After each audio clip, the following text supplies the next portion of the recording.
Ya baik, selamat pagi semuanya. Perkenalkan, saya Hubertus Desa dengan NIM 231221103. Saya selaku moderator serta ini pemateri satu dengan teman saya. Kenalkan, nama saya Flavianus Lebevolo, NIM 231229190. Saya Ferdinandus Kolikoten dengan NIM 231221108. Jadi hari ini kami akan mempresentasikan tentang pemilihan lokasi toko menggunakan metode Simple Additive Baiting atau SAB. Topik ini sangat penting karena lokasi toko dapat sangat mempengaruhi keberhasilan bisnis.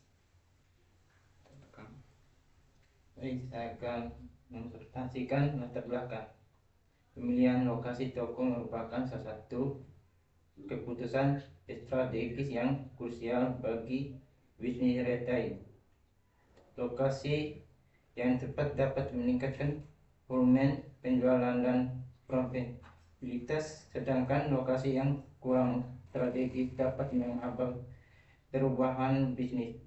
Dalam presentasi ini kita akan membahas bagaimana menggunakan metode SAB untuk membantu proses pengambilan keputusan ini.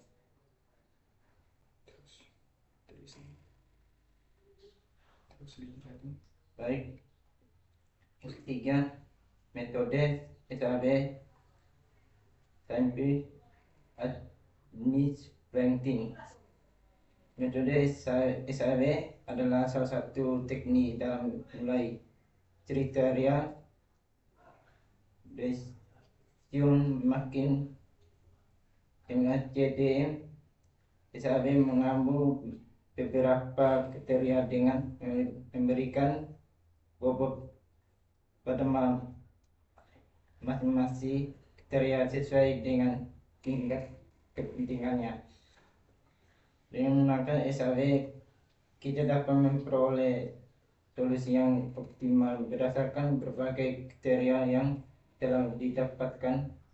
Metode ini mudah diterapkan dan lebih untuk membagi jenis masalah pengambilan keputusan. Yang berikut matriks keputusan. Kriteria dan bobot. Kriteria yang digunakan: yang pertama potensi pasar, yang kedua biaya sewa, yang ketiga aksesibilitas, yang keempat persaingan. Bobot kriteria: potensi pasar mempunyai bobot 0,3, biaya sewa mempunyai bobot 0,25, aksesibilitas mempunyai bobot 0,2, persaingan mempunyai bobot 0,25. Kriteria potensi pasar, jenis kriterianya benefit, biaya sewa mempunyai jenis kriteria cost, aksesibilitas mempunyai jenis kriteria benefit, persaingan mempunyai jenis kriteria benefit. Yang berikut normalisasi matriks. Yang pertama, normalisasi adalah proses untuk mengubah nilai kriteria ke dalam skala yang sama sehingga menggunakan perbandingan langsung antara kriteria. Yang kedua, proses ini penting karena setiap kriteria mungkin memiliki satuan yang berbeda. Dan rumus normalisasinya, RIJ sama dengan XIJ per X max J untuk kriteria manfaat, dan RIJ sama dengan R min J per XIJ untuk kriteria biaya. Yang berikut matriks normalisasi. Matriks normalisasi menunjukkan nilai-nilai kriteria setelah dinormalisasi.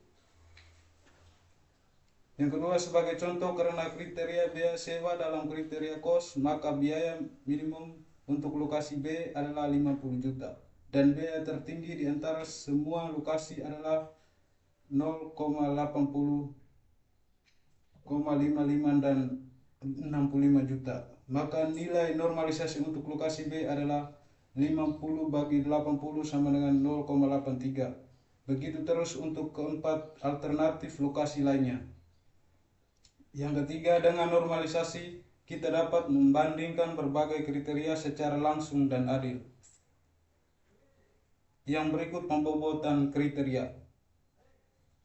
Yang pertama, setiap kriteria diberi bobot berdasarkan tingkat kepentingan relatif terhadap kriteria lain.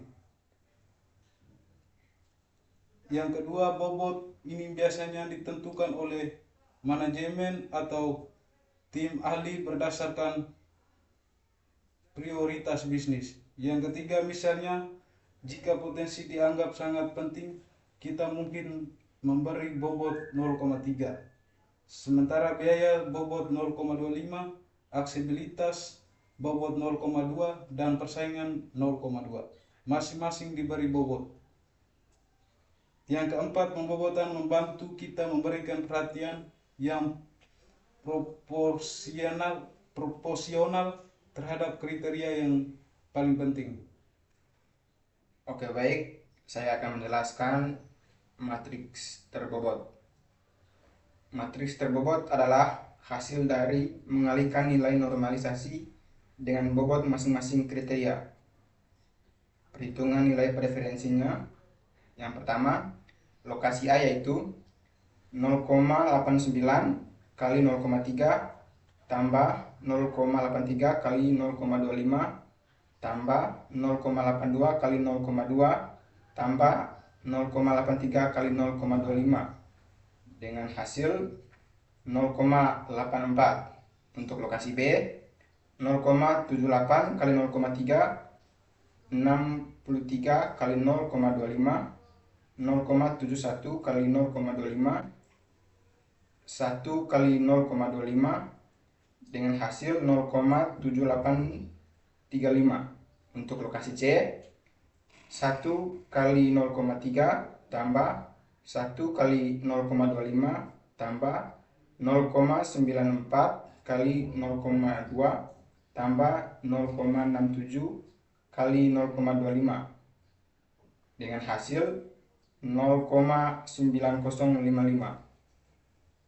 Untuk lokasi D, 0,94 kali 0,3 tambah 0,91 kali 0,25 tambah 0,88 kali 0,2 tambah 0,92 kali 0,25 dengan hasil 0,873.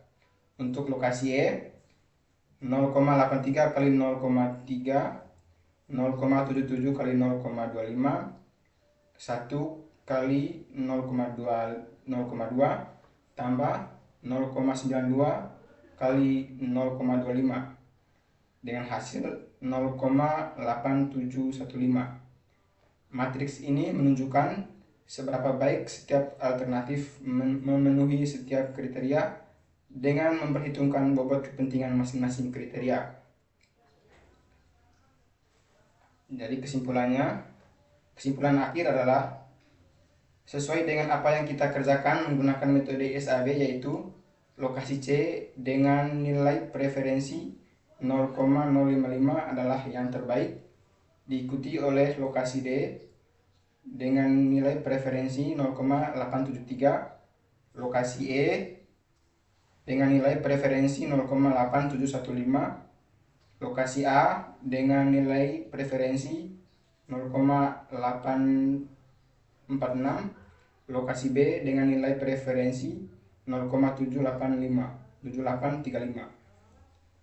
Jadi alternatif terbaik yaitu lokasi C dengan nilai preferensi 0,9055. Jadi sekian presentasi dari kelompok kami. Sekian dan terima kasih.